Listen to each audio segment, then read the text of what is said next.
Hey guys, welcome back to the channel. You can see there's a little bit more stuff on here now. So we have the engine installed and we have the turbo mount installed, and we got some other things put on here.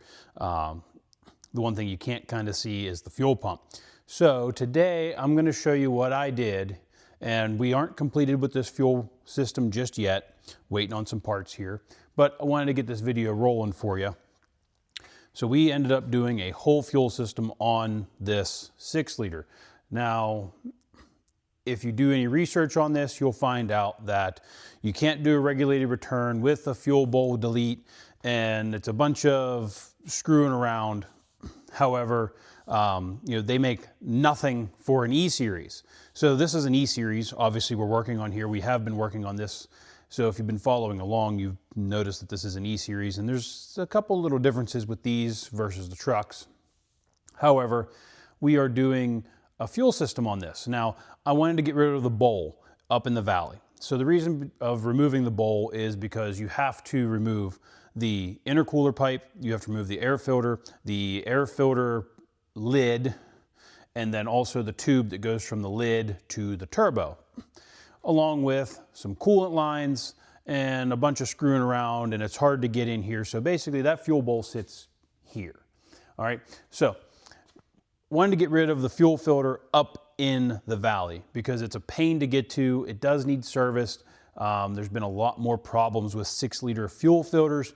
I don't know how long that we're gonna still be able to get those. Ford's been on a kick lately of discontinuing stuff or increasing the prices astronomically. So I decided that we're gonna build a fuel system for this thing like a 7.3. It's the same general concept. So the original fuel system on these engines is a deadhead system. It basically pumps fuel from your HFCM down on the frame rail here. If you have a van, your filter's down here. It's a totally different setup, but it's the same thing.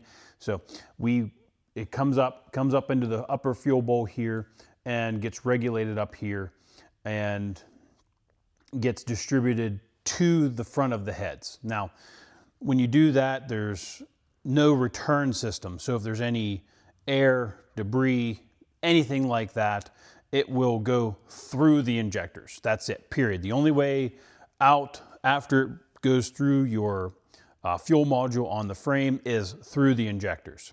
There is no technically return to the tank. We do have a return up here on this bowl, but once it gets through all of those modules, that's it. The only way out is through the fuel injectors, which means in the cylinders, out the exhaust. So we decided that we're going to put a return system on this. There are return kits on the market. So they do a regulated return kit.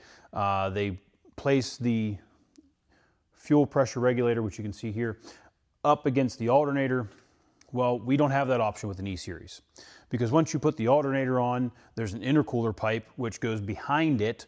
On a truck, well, the intercooler pipe goes between the alternator and your intake pipe here. It goes straight out the front. And then beside that is your oil fill tube, because your oil fill is back here.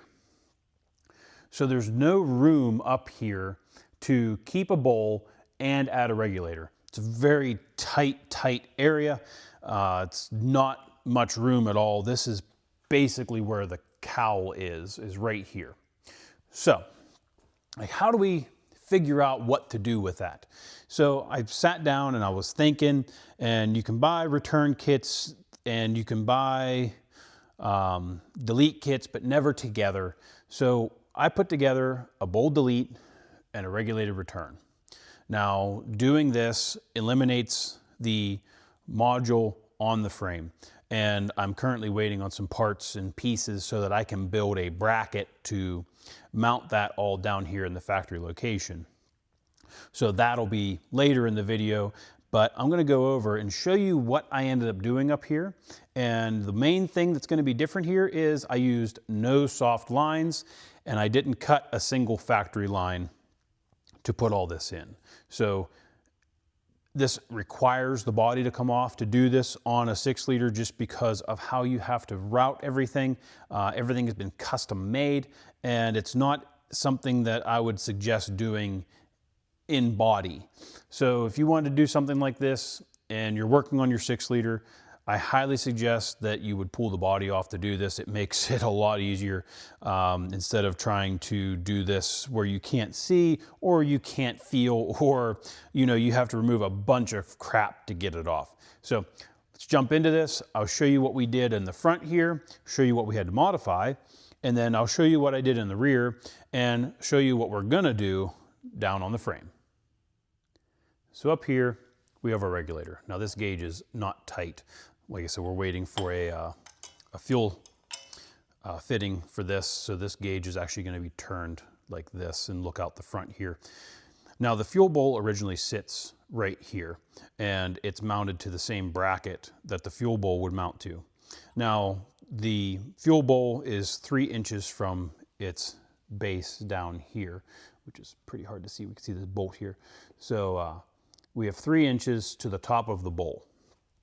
There is enough room in here to get a socket and also lift the filter up out. So we have room to come up here.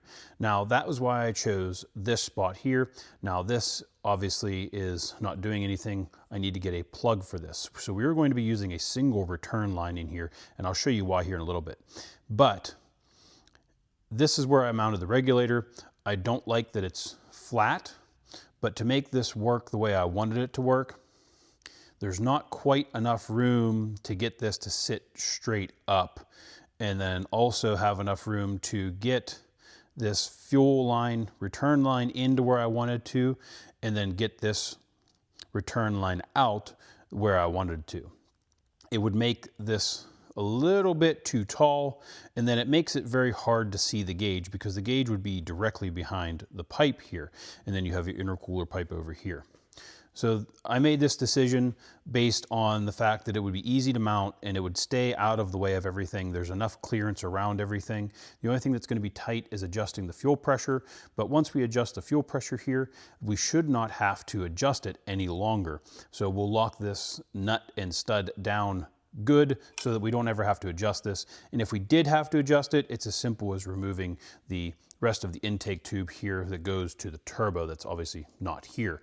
So we have to remove everything to get to this anyway, so it's just literally another hose clamp. But anyway, so we have our feeds here. Now you can see we use the factory feed line here. We have new crush washers, and we adapted over to a 3H JIC. Now we split our fuel line off here, and this one comes down and actually routes down here with the rest of the factory fuel lines. Now, this is a very interesting little setup here, and you can see the shiny one there, and it touches a tiny little bit there, so I might have to do a little bit of tweaking just to make sure that those don't rub anything, or tie them together so they don't rub anymore. And here is our fitting down here on the head. Now, this is a standard fitting for the front of these heads. So we have these here, and you can buy these pretty much anywhere online. I got these local from a local hydraulic shop. So they are a 3H JIC and an M12 1.5 thread to the head. So we ended up getting those. Now, when you're doing this on the van,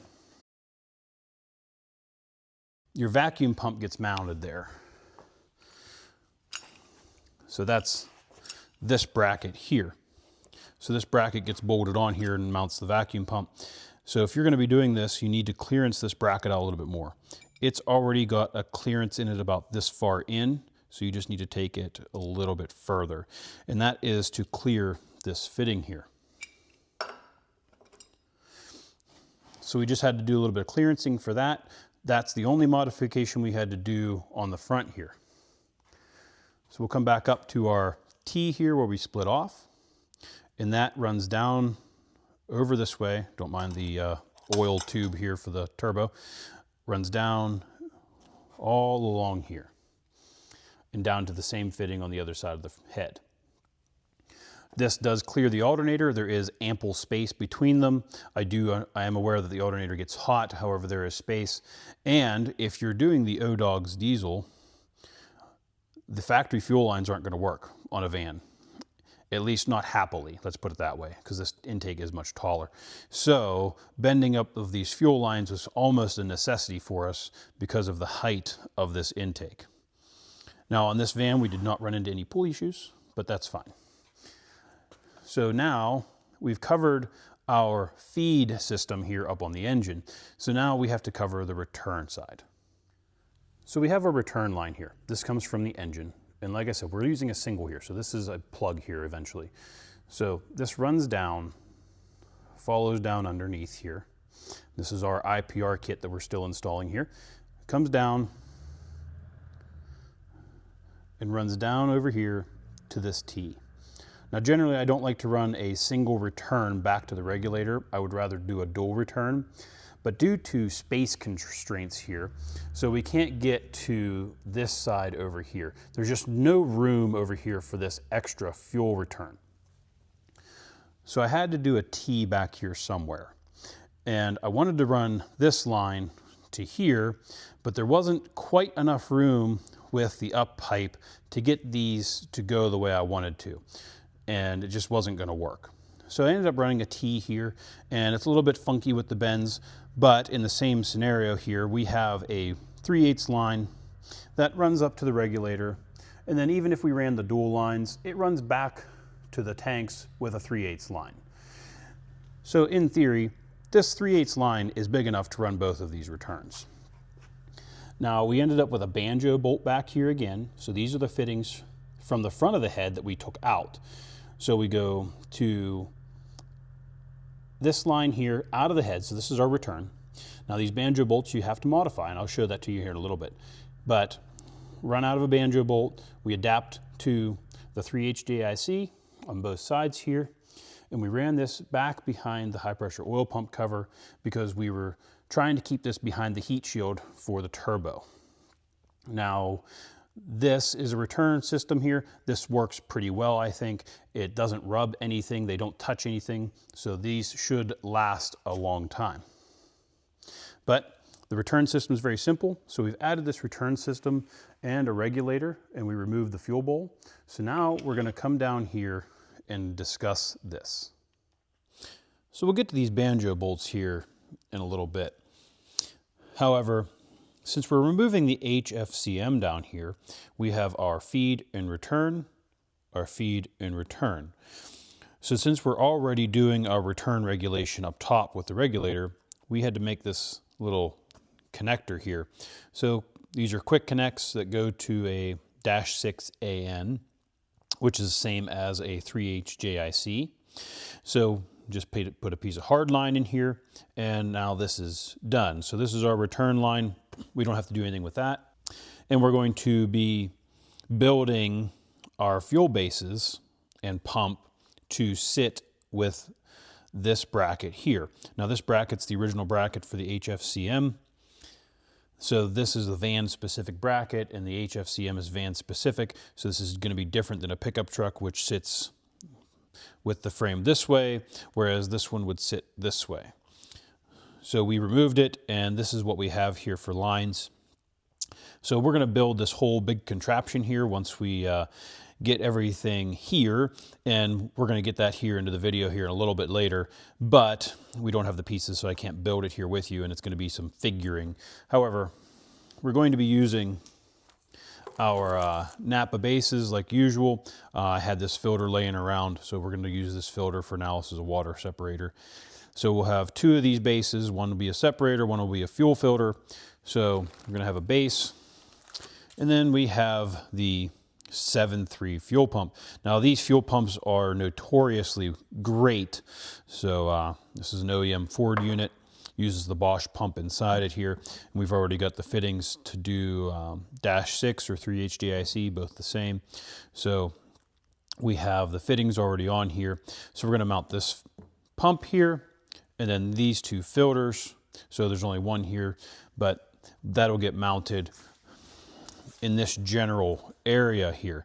So we have to do lot of mounting here to get this spaced out just right. And then once we get this mounted, we're going to move on to the IPR kit. Now the IPR kit goes here. So we don't have a whole lot of room that we can screw around with back here. So it'd be nice to be able to build something off this cross member, but we can't use this cross member because that's where the IPR kit goes.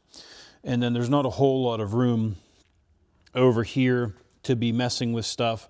The frame's closed up to here and it's open back here, but there's not a whole lot of room to really mount anything with the depth of the frame here. And then I don't want to be messing with these lines because they are, looks like they're that molded plastic. So I want to leave these lines where they are. Don't want to be bending them too much and cause any cracks or breaks. So we're going to go ahead and show you what we did to these Banjo bolts here, and then we'll start and show you what we got done with this. Hopefully our parts will be here soon, but they'll all be in the same video here. So these are your parts that are inside the Banjo bolts. So we have this little square piece, a spring, a retainer type thing here, and a snap ring, which I've bent all up. So basically what this is a check valve, and it restricts the fuel flow. All right, so very tiny hole for your fuel to come in. So this would sit in the bolt, so the head would be on this side here where my pointer finger is. Your spring would set in that recess. This guy sits on the other side of the spring, tiny little parts. Sits on the other side of the spring here and lets your fuel through the center there. Also very small hole. And then you have this circlip that would hold it in. So these things are very tiny. And if you're going to be using these Banjo bolts, then the idea here is to remove all the pieces. And it looks like I've already lost a piece. It has disappeared somewhere.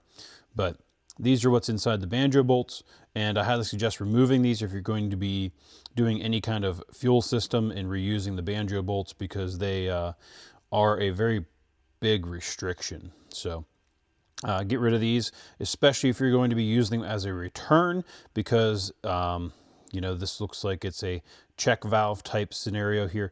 So this fuel pressure, the fuel comes out around this and circulates through. So this kind of restricts the flow also, but it'll push on the spring and compress it with the fuel pressure.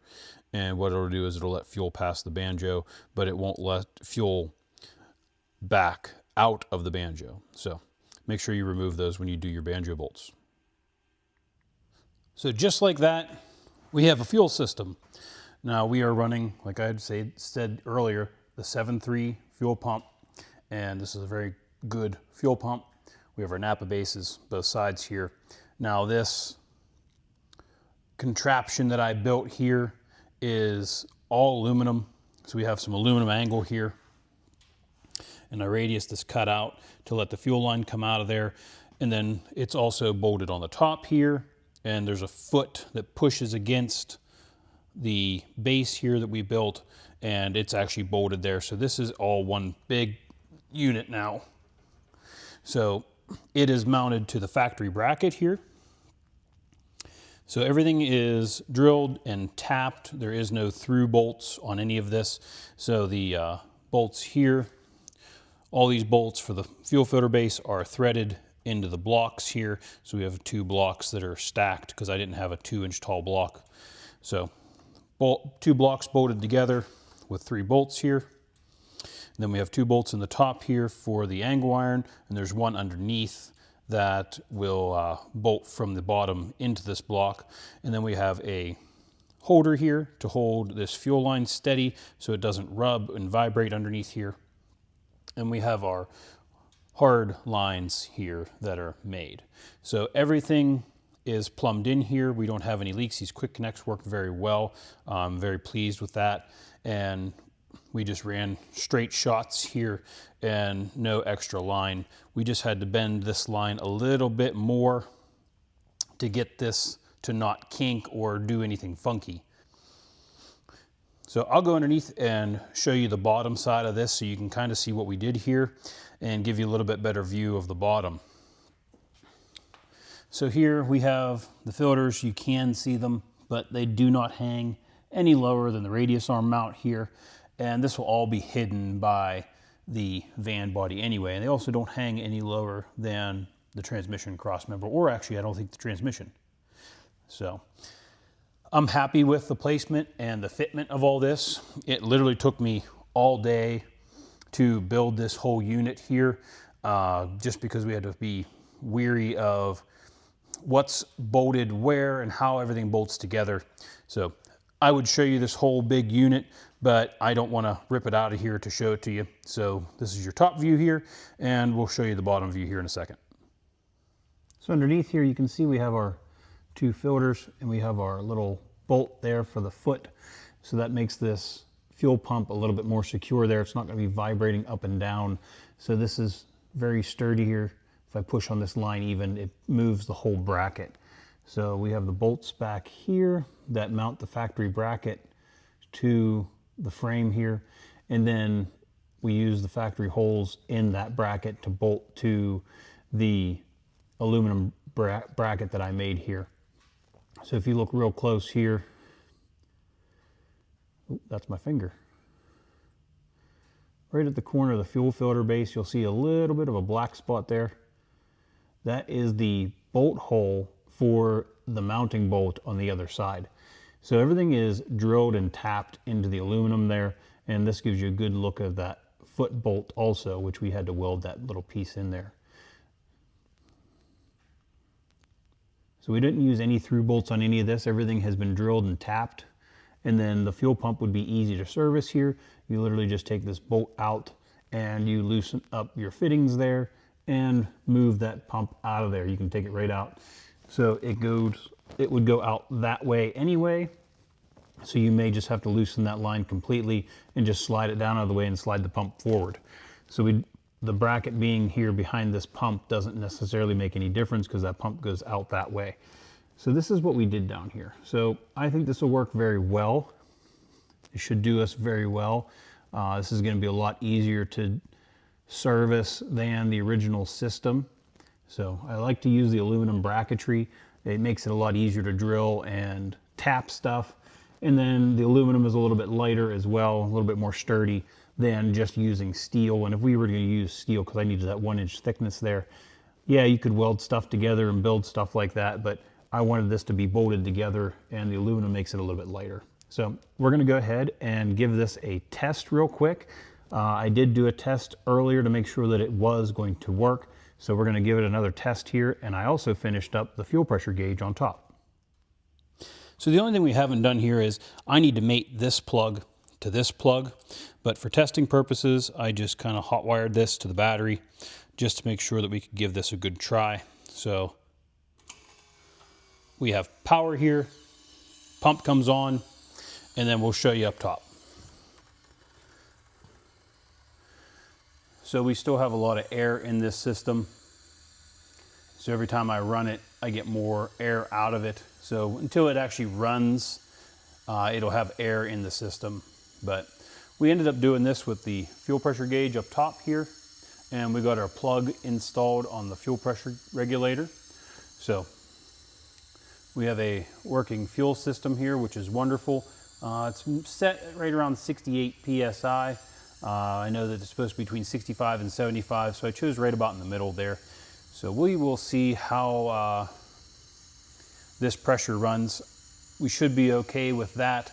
I don't see a reason why we would need to adjust that. So we don't need to adjust this anymore. We've done this, so we've locked down our adjustment back here. We should never have to move this now. So we have our 90 here, and you can see we have our gauge set here. You can see it's just under 70 PSI.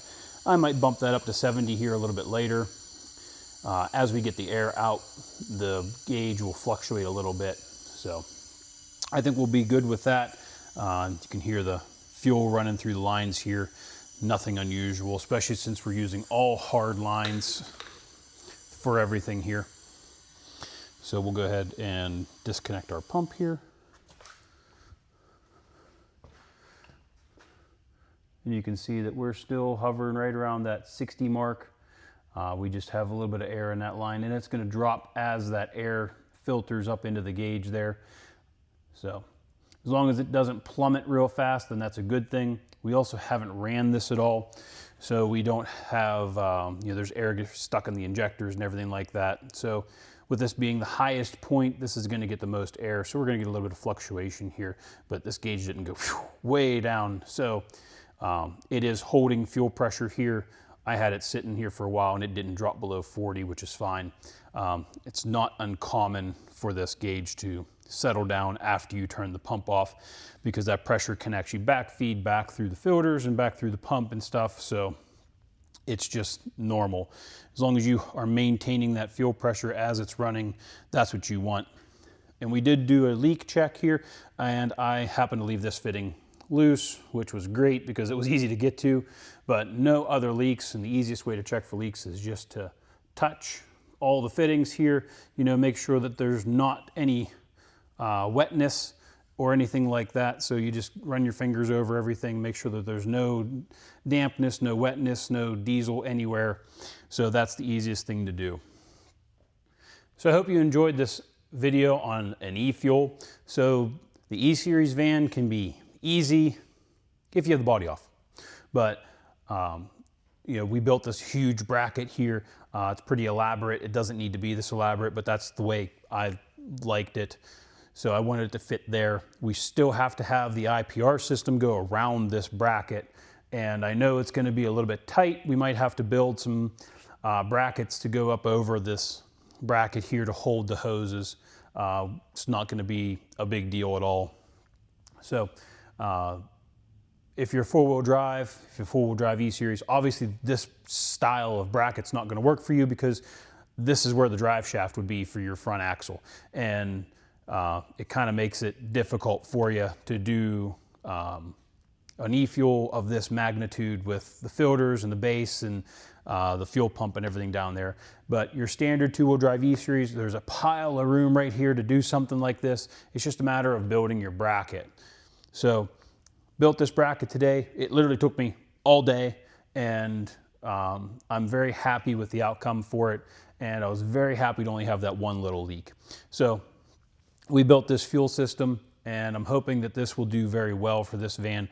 It's a regulated return. We got rid of the fuel bowl up top here and added a regulator, got rid of the HFCM down here, and just completely redid the whole fuel system. So it's set up identical to a 7.3. We do have a pile of 7.3 trucks with this setup. So now, instead of having to buy extra fuel filters or extra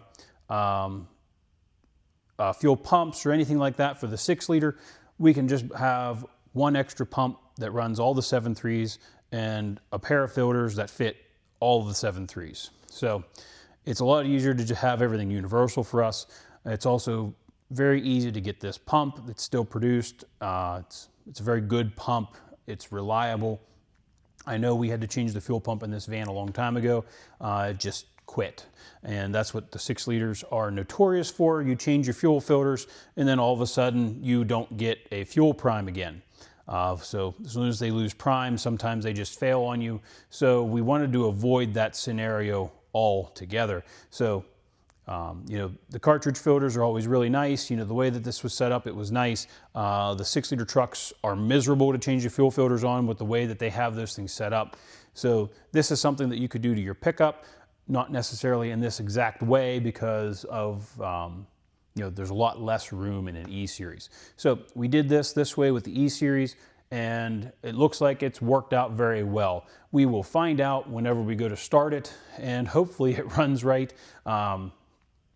because this is scary to me also. But the fuel system was something that didn't need to be done, but it was something that was smart to do, especially since we had the body off. We have full access to everything, and it's just a matter of knowing where everything can go. So hopefully I covered all of that for you guys in this video. If you feel like tackling a 6-liter E-Series fuel system, because nobody makes anything for these. You don't make a bowl delete, they don't make a regulated return.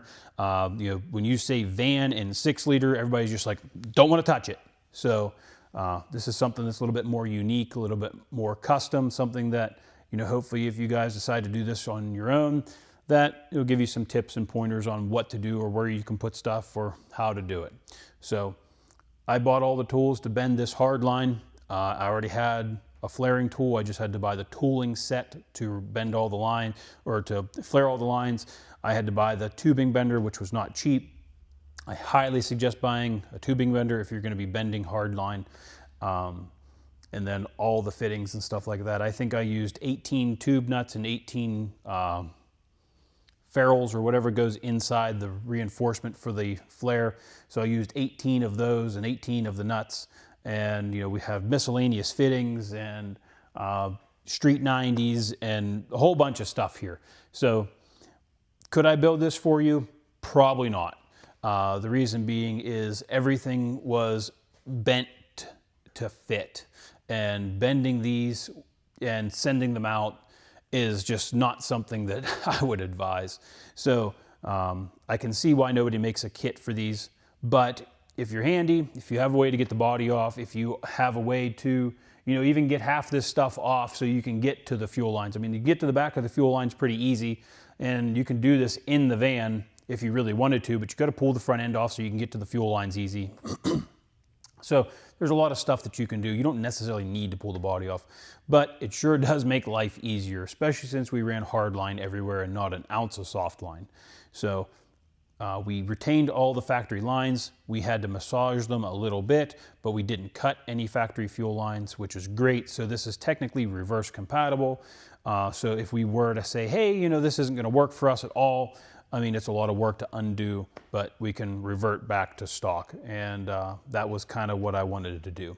So hopefully you enjoyed this video. Hopefully you could take something away from it if you wanted to do a fuel system on your E-Series that has a 6-liter in it. So hopefully it's useful for you. So thanks for watching, guys. I appreciate the views. I appreciate the likes. I appreciate the comments. So we're going to keep trying to make stuff for you here. And we'll just keep moving forward here with this van. So thanks for watching, guys. We'll catch you on the next one.